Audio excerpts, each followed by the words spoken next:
morning.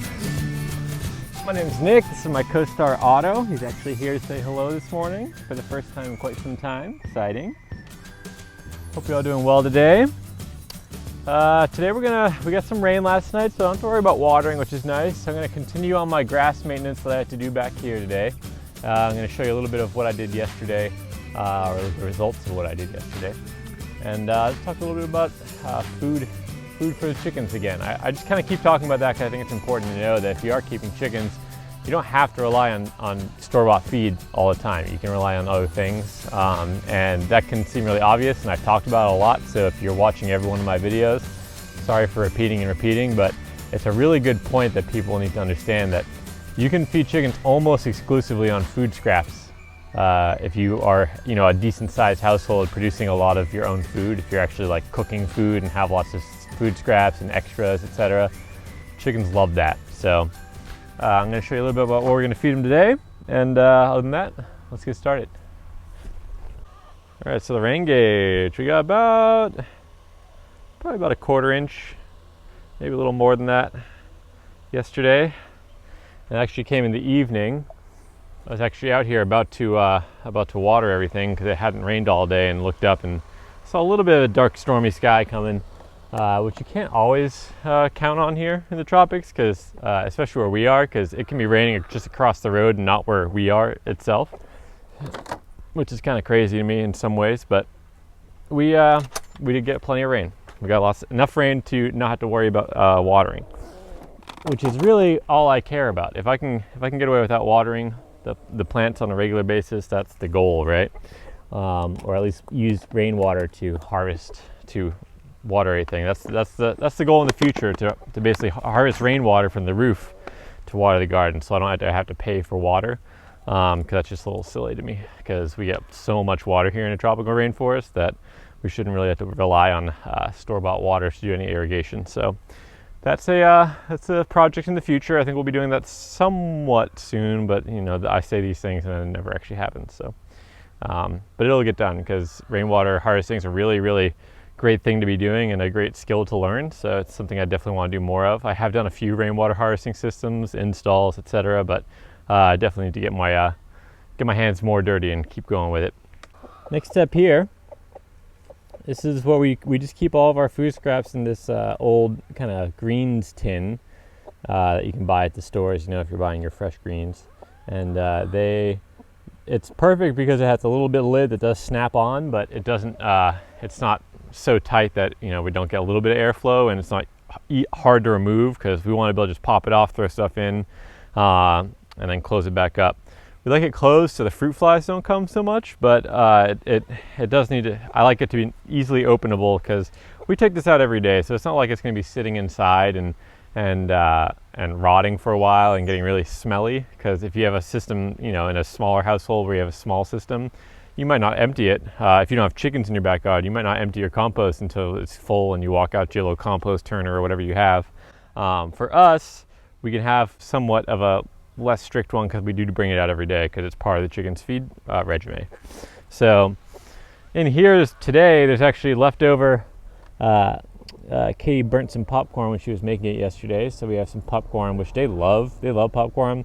I don't love to feed my chickens corn, because it's just not great for them, but a lot of people feed chickens corn all the time, so it can't be so bad that it's destroying their health. So that's just fine with me. So you can see there's there's actually some moldy lemons in there too, which they probably will not eat, but that's okay with us, because that'll end up turning into compost. So anything that we're not actually expecting them to eat, we still put in this food scrap bin, because they will go through what they want to eat, and anything that they don't eat will end up just being kind of processed while we get into our chicken compost, which, by the way, should be pretty soon actually, because I added all more bulk material when I cut the front lawn yesterday. Gotta pick out things still. I got a whole bunch of bulk material, a bunch more up there. I added a bunch there, so we're getting to the point where I think I easily have enough for a compost pile. And like I've said before, I don't like to start a compost pile unless I'm absolutely positive I have enough material. And it's really easy to think you have enough, but not actually have enough. So I tend to play it safe. But at this point, I'm pretty sure I have enough. I just need to kind of source a little bit of manure, some horse manure, but I think I have a source right up the hill. And you don't need manure. I can just collect the chicken manure and use that, but I like to add diversity to my compost piles. So I like to do that, especially with the manure. I mean, already all the carbon material is clearly diverse because I'm taking it from all over my property and putting it in here, but I like to have a little bit of diversity in the manure source as well to add a little bit of that extra kind of party food for all the soil food web organisms down there. They like to have that nice high nitrogen to get that party started and get the reproduction happening, you know, because that's what you're looking for. When your pile heats up, it's actually the microbes reproducing that is causing that heat. It's not like just the pile heating. It's actually the reproduction and all that actually causes it all. So looking down here one more time, you can see they've basically, since I started talking, they've been picking around at this. They really love watermelon. So anytime we have a little extra watermelon, they love to eat that.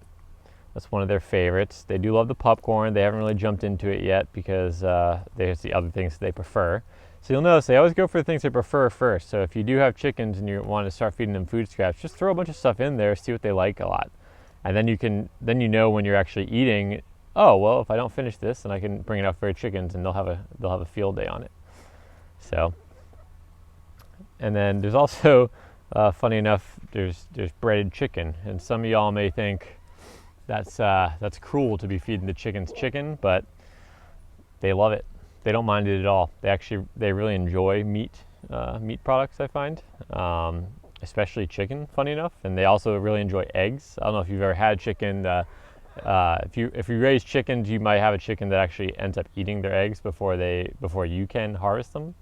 So that can be a problem. But here it's just this old kind of breaded chicken that Katie cooked up and never ate or something like that, and they'll end up eating it. And again, if they don't eat it, guys, then actually probably the lizards nearby, the ones that come through here all the time, they're actually technically iguanas, but they're like the local smaller kind. And they'll come in here and eat some of this stuff, and then the chickens will chase them around. So it kind of gives everybody a little bit of fun to be participating in this food scraps regimen here. But if you have food scraps, you can bring it out here and feed your chickens on your food scraps. You can also obviously supplement with a regular feed like I do, of course.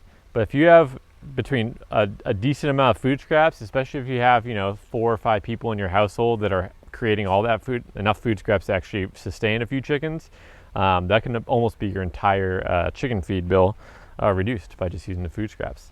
The other thing I like to do is do the compost piles within this pen, which will, again, like I keep saying, we're going to be starting that soon.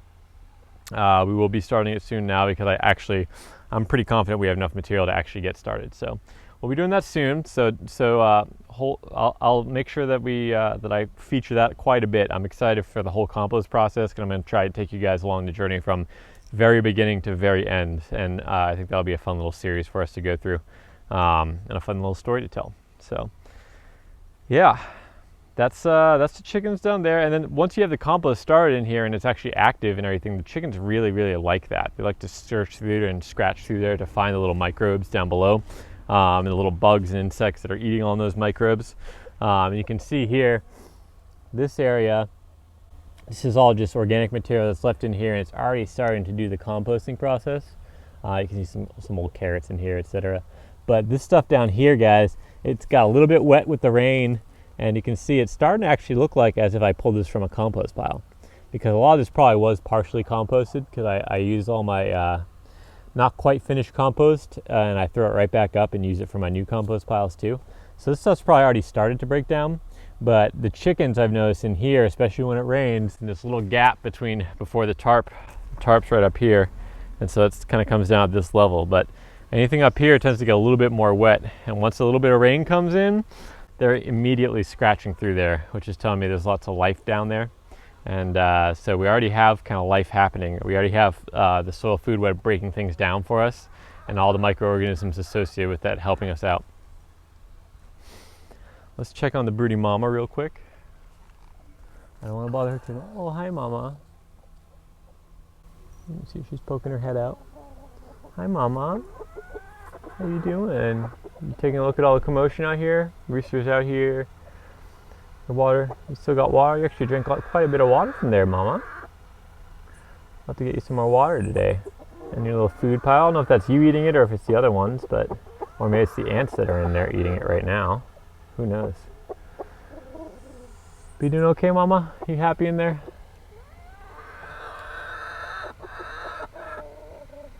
Okay in there? Yeah. So these two under here, so I think that she's looking and wondering what all the commotion is, and the commotion is that Otto wants to play as usual, and the rooster wants to make sure that Otto doesn't get in the way of his chicks. All right guys, so I'm just going to give them a little bit of food, a little bit of feed to supplement their food scraps, because like I said, they'll choose the food scraps before they choose the feed, almost always.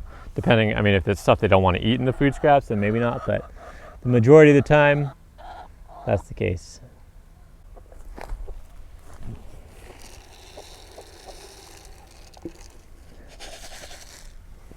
All right, chickens have food. I gave Mama a little bit of food too. Some fresh food in there for her, in case she wants a little bit, without having to leave her nest too much. Oh, and here comes Mom to add even more food scraps. So this is what I'm talking about, guys. You get a couple families together, there's plenty of food scraps for your chickens. Good morning. Look at the roosters. Come on. Watch out, watch out, watch out. Look at the rooster dancing over there for Mom. Hi. Good morning. Good morning, kids. See all that food scrap, guys? There's a lot of watermelon. They love watermelon. Grapefruits. There's grapefruit there. They'll like the grapefruit too. They enjoy that. I don't think they'll eat this lemon that we put in here, but they will eat the grapefruit. They're bread scraps. And they love bread scraps, so they'll definitely be eating that. Otto's saying hello to Mom too. The rooster's still wanting to show off with everything going on. Oh, looks like we might lose our co-star. Yep. Co-star's off because he thinks he might go get food somewhere else. So, some co-star, huh? Just leave me right in the middle of the whole vlog here. I mean, come on now. Come on. Anywho, look at that, guys. Two households of food scraps, easily enough to at least give you a very large proportion of your feed bill reduced by bringing those chickens some food scraps. Something I highly recommend. If you're thinking about getting chickens and you're worried about having to have a lot of feed bill, if you check in with yourself and see how much food scraps you usually produce on a regular basis and see if you can balance that out with their feed costs, you'll likely find that it's actually fairly budget friendly. All right guys, next thing I'm gonna do here is actually work on this little grassy area again. I need to cut the grass back and clean it up a little bit. So I'm gonna my goal this morning is just to do this little row right here, which has a lot of seed heads you can see here. These ones are actually flowering right here. The difference being, you can kind of, I don't know, see the little flowers at the end there? It's kind of hard to see there. Oh, I had it, there it is. So these ones are still flowering, not quite in the seed head phase yet, but a lot of these already have their seeds on them. And you can see Otto, oh, you joined us, thank you. Thanks for coming back, bud. Appreciate that. I like it when you're here with us. And so does the audience, yeah. High five, high five, high five, high five. Good boy. All right, anyway, we're gonna clean up this area. I'm sure Otto's gonna join in with me because he loves it when I'm cutting grass. I'm gonna get started down here. I'm sure you guys will follow me along with some music and watch Otto try to essentially stop me from working the whole time by being super cute and wanting to jump in and play. Especially when I'm working with the hand sickle, he always likes to be involved, huh? All right.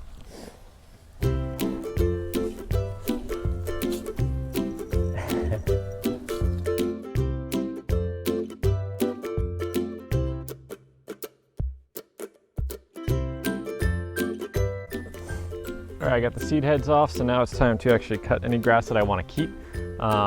In this little pasture here, where Otto is just hanging out, this area is not great for cutting grass to keep because it always stays pretty short because we walk on it a lot. So we kind of keep it short by walking on it. So mainly what I'm going to do from like here over is just kind of cut it down a little bit so it's a little bit more tidy and kempt. The place I'll actually harvest from is right here in this little area with this nice long grass that Otto's obviously already interested in. And it's actually right next to my garden. So this is a perfect place for me to have nice long grass, and this is what I want. This is the goal, guys. The goal is to have this nice kind of green, lush grass that's nice and tall, that I can always keep cutting and putting right into the garden, cutting right into the garden. So that's the goal.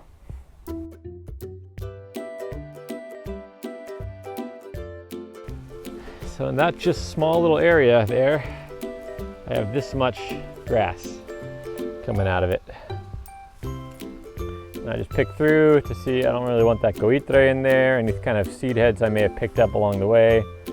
And then that's just gonna go right on the garden.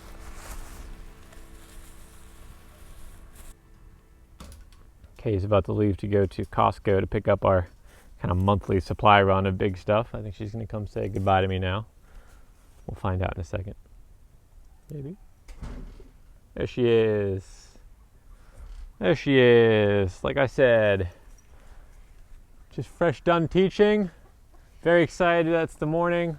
I'm excited I get to go to Costco. Excited she gets to go to Costco. Get all the good things. Because in Puerto Rico we don't have a huge, a great supply of, you know, local fresh. Well, there is a good supply of local fresh organic food if we can find it, but recently it's been a little bit hard. Fresh Mart too. Oh, we're going to Fresh Mart. So Fresh Mart's like kind of like a local Whole Foods kind of for us here, and so that's exciting. We like that. To get some delicious veg there. Let me know if you need anything Veggies. specific there. You're gonna get. It's nice because it has bulk. So Yeah. Oh yeah, dry bulk. Beans, Dry bulk. Dry bulk. You just can't find that here in the stores. Yeah, like any big major store up in the States, you can get those really bulky. You know, beans and lentils and all that kind of stuff. That's the only place that has it around here. And it's a lot more sustainable, not only cost effective, but you can bring in your own jars and you can refill them, stuff like that. But unfortunately, it's just not something they've adopted here in Puerto Rico yet. Yeah, it's a little bit hard to come by, but there are a lot of local farms that actually sell to Fresh Mart, so that's exciting. Yeah, that's awesome. I didn't know that. Okay, I'm gonna go. Love you. Have fun. Text me if you think of anything else you need. Okay. There she goes. Now I'm alone to do my gardening, weeding and cleanup in peace. Not in peace, really. She's usually the one. I'm usually the one causing the problems, not her.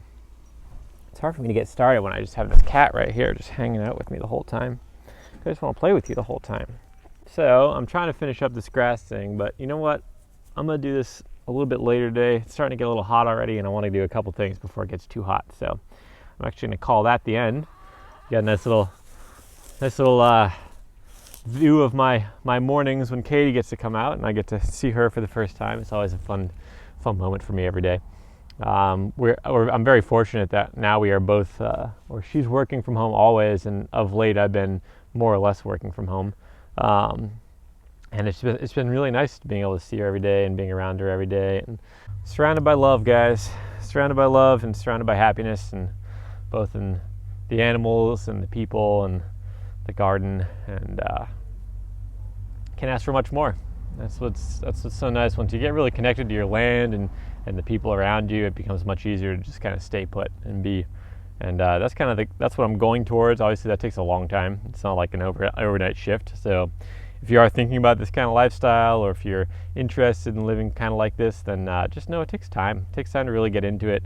This has been a transition period for us for maybe 4 years now, 3 or 4 years of like, all right, we're moving towards this this lifestyle where we can actually be at home and kind of grow our own food and spend a decent amount of time at home. Katy works at home now. She's working online.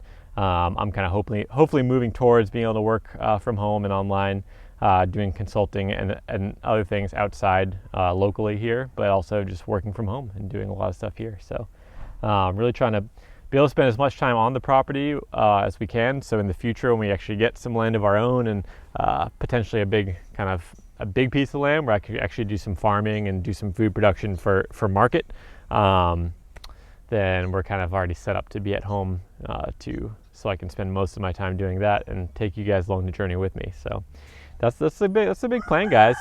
that's the long-term goal, is actually be like really doing production and growing food and teaching and showing people what I've learned. That's what I want to be doing full time. That's the goal.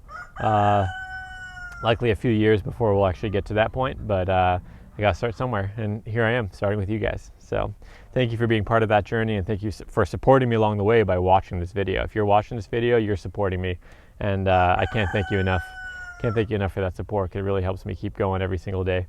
So yeah, if you do like what I'm doing, please subscribe. Please share these videos with appropriate networks and communities that may find value in them. And if you have any questions or comments, please leave them below. I like to interact with you guys and be able to know who my community is and be able to interact with you in some way. And the easiest way for me to do that really is the comment section below these videos, because then I can just chat with you about what I just talked about. You can ask questions, etc. You can also head over to my website, ottopermaculture.com. There's a contact page there as well, and some other content. I'm going to be writing hopefully more blogs soon. I wrote a blog. It's been a couple weeks since I wrote a blog post. I really need to get back on that, but it's kind of hard balancing. I'm trying to get this YouTube kind of vlog happening more or less on the daily, and I'm trying to get into my rhythm of also starting to do more actual work that's not here. So yeah, it's a challenge, but it's a good challenge, and it's a challenge I want to do. And the rooster apparently is agreeing because he's been crowing this whole time. So all right, folks, that's it for me today. Hope you enjoyed, and until next time, have a good one.